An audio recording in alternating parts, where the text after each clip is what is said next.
اٹھتے ہیں اور اللہ کے سامنے حاضر ہوتے ہیں. یعنی دیکھیے نظریے نے آپ کو ایک ڈائریکشن دی, آپ نے جذبات کو بھی قابو کر لیا. حماس کا اسرائیل کی طرف ابھی جانا, اس کے اوپر حملہ کر دینا اور اسرائیل کو شرمندہ کرنا اور اس کو آپ کہہ لیجئے کہ دنیا کے سامنے ایکسپوز کرنا, یہ محض جذباتی معاملہ نہیں تھا بلکہ ایک نظریہ تھا. نظریہ یہ تھا کہ فلسطین فلسطینیوں کا ہے, مسجد اقصی مسلمانوں کی ہے, ہم ساری عمر مار کھا رہے ہیں, ایسا نہیں ہو سکتا.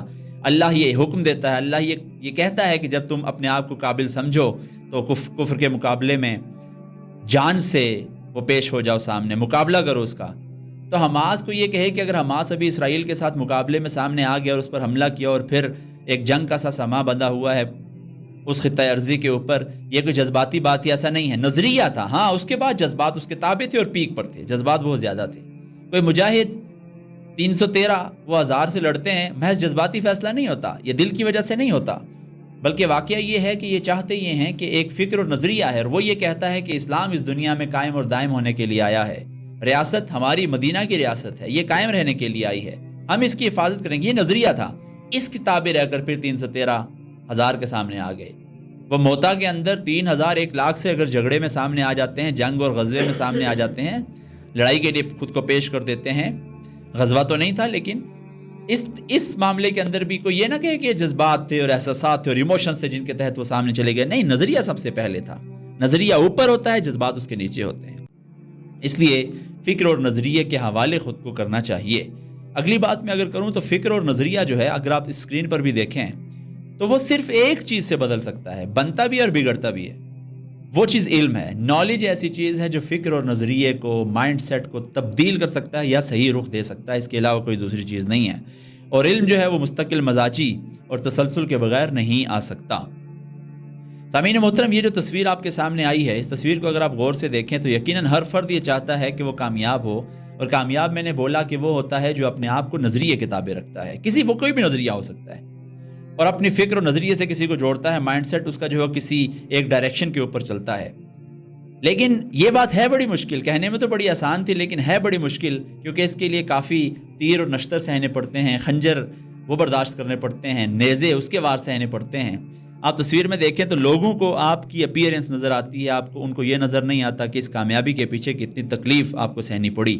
عشق کرنا ہے تو پھر درد بھی سہنا سیکھو, ورنہ ایسا کرو اوقات میں رہنا سیکھو. یہ عشق نہیں آسان, بس اتنا سمجھ لیجئے ایک آگ کا دریا ہے اور پیر کے جانا ہے. یہ جو کامیابی اور نظریے کی جو جنگ ہے یہ آسان نہیں ہوا کرتی. انسان کو سب سے پہلے اندر سے رکاوٹ آتی ہے اور پھر قربانیاں دینی پڑتی ہیں.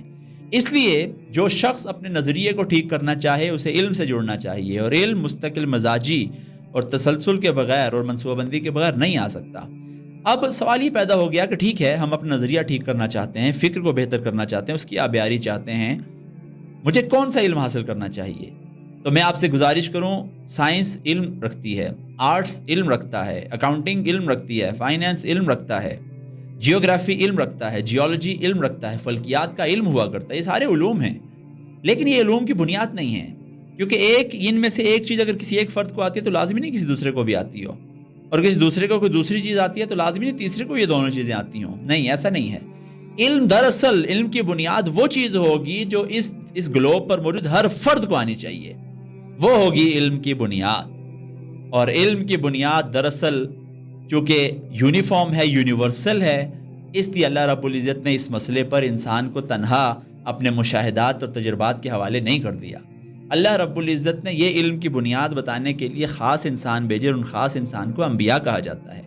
آدم علیہ السلام سے لے کر حضرت محمد مصطفیٰ صلی اللہ علیہ وآلہ وسلم تک اللہ رب العزت نے خاص انسانوں کو بھیجا, یعنی نبیوں کو بھیجا, وہ علم کی چند بنیادی باتیں بتا کر جو انسان خود نہیں سمجھ سکتا تھا, اس کو خود نہیں پہنچ سکتا تھا ان تک.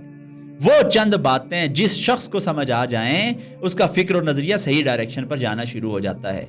یہ وہ علم ہے جو اس نظریے کے لیے, اس علم کو جس نے حاصل کر لیا وہ صحیح رخ پر اپنی زندگی کو گزار جاتا ہے. یہ علم جو انبیاء کی طرف آیا, یہ کہاں سے معلوم کیا جائے اور کس سے معلوم کیا جائے؟ تو آپ جانتے ہیں کہ ہمارے پاس آخری نبی آخری وہ محمد مصطفیٰ صلی اللہ علیہ وآلہ وسلم تھے, اور محمد صلی اللہ علیہ وسلم سے ہمارا انٹریکشن وہ سوائے ایک ریفرنس کے کسی اور طرح نہیں ہو سکتا, اور وہ ریفرنس قرآن حکیم ہے۔ قرآن عظیم الشان وہ کتاب ہے جو علم کی چند بنیادی باتیں بتاتا ہے۔ اب وہ کون سی چند بنیادی باتیں ہیں؟ وہ 3 ہیں۔ نمبر 1، اللہ کون ہے؟ یہ بات انسان نہیں معلوم کر سکتا تھا، اللہ نے خود بتائی ہے۔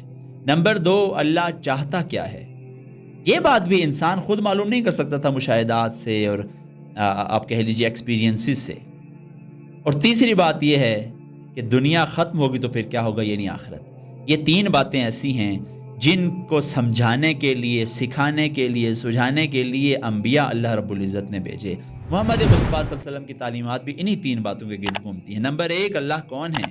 نمبر 2، اللہ چاہتے کیا ہیں؟ اور نمبر 3، آخرت ہونی ہے۔ یہ 3 باتیں ہیں، جس کو ان 3 باتوں کی سمجھ آ جائے وہ علم کو پہنچ جاتا ہے۔ اور محمد مصطفیٰ صلی اللہ علیہ وسلم کے ساتھ ان سے یہ بات سیکھنے کے لیے ہمیں قرآن سے رجوع